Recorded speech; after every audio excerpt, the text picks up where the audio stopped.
the solstice time is the time when the essence of the season comes about. And so the winter solstice would come about somewhere between December, in December, from December 21st, and it goes all the way to around January 6th or so. And so the people of the north would celebrate different holidays, have different occasions based upon the winter solstice. Put yourself in the northern countries. I went to Norway and spent some time with the Muslims in Oslo. May Allah subhanahu wa ta'ala help them. They're really far up north. And also I had the chance to go to Alaska, and there's Muslims in Alaska. Now when we were there in the summertime, and it was time for Salat al-Maghrib, and we looked outside and the sun was still out, somebody looked at his watch and he said, well, that's sunset and it's time to make Maghrib. So we made Salatul Maghrib that is normally made with the sunset according to the watch, and the sun was out. The time for Isha, they looked at their watch again. It's supposed to be darkness of night according to the fiqh. They looked at their watch and they said, it's time for Isha. We made Isha and the sun was out. Around 1 o'clock at night, I looked at my watch and realized it's time to go to bed, but the sun was out. What is important though is that in the winter time, there is a period where there is no light. You are literally in darkness 24 hours of the day.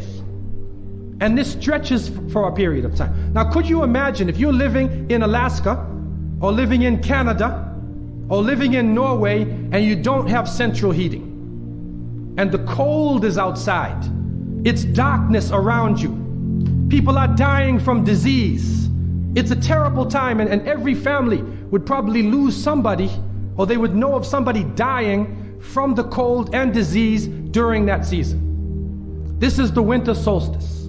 And so when the sun starts to come out, the people now are looking at the sun as a life-giving force.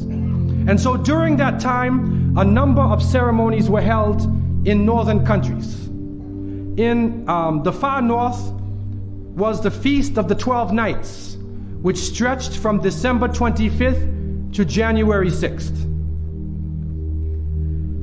Also in ancient Greece, there was the Bacchanalia, which was held for their god Bacchus, the god of wine and sport and play. The Romans had the Saturnalia for their god Saturn, their main sun god Saturn. And so you find during these times that the people held ceremonies in the north. They would burn bonfires. The light was important, the fire, because the fire represents the light, the life-giving force for those who worship nature. Also in the north, they recognized that there was one tree that despite the cold would still remain alive. The evergreen tree, the fir tree.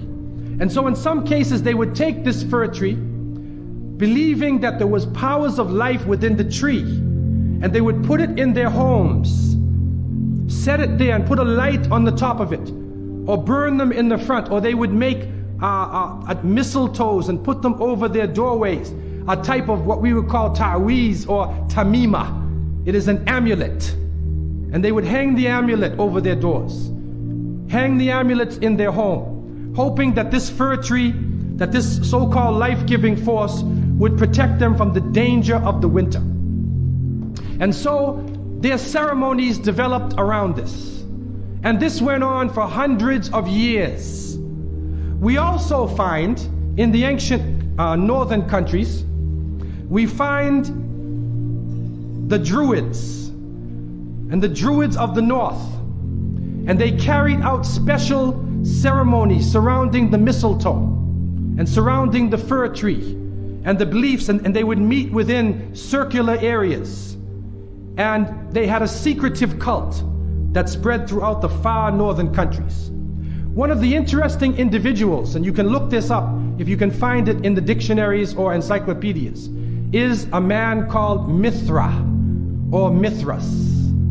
This is a very mysterious character. And when you look at history, you find that this individual called Mithra was born on December 25th. His day of the week was the 7th day of the week, that we still call Sunday.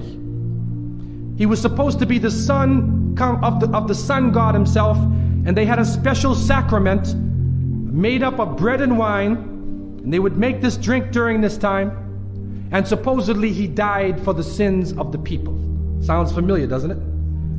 But when you try to find Mithra or Mithras in the encyclopedias, they, through state intervention, erased the name. In Southern Europe, where the major ceremonies held by the nature-worshipping people are combined with Christian names and Christian ceremonies, and therefore what comes forth to us is a mixture with the two streams coming together, where you get a monotheistic name or a monotheistic character with a pagan ceremony.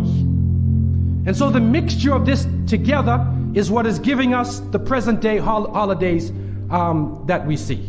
Number one, we understand that Isa alaihi salam, according to the different reports of the different scholars in many religions, he was not born in the cold weather. History shows us that he was born during the warm weather.